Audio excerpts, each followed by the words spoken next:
125 అమ్మ నువ్వు గ్రేట్ అమ్మా. దేనికి? నువ్వు మాకు పొద్దున్న లేచి బ్రేక్ఫాస్ట్ ఇంకా లంచ్ ప్రిపేర్ చేస్తావు, స్కూల్ నుంచి వచ్చినాక స్నాక్స్ ఇస్తావు, ఇంకా హోంవర్క్ రాపిస్తావు. కానీ నాన్న అసలు మమ్మల్ని పట్టించుకోరు, ఇంకా మాత్రం ప్రేమ ఉండదు. అట్లా ఎందుకు అనుకుంటున్నావు నువ్వు? నీకు ఈ డ్రెస్ ఎవరు కొనిస్తున్నారు? నానా.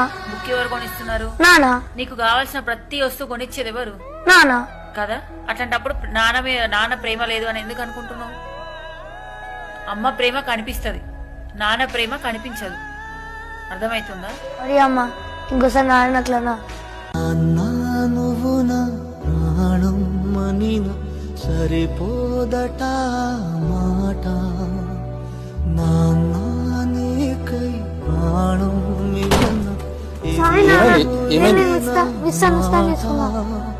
నిజాన్నిలా నేనేం చేసినా మీ మంచికే కూడా. ఇవాళ నీ ఎదుట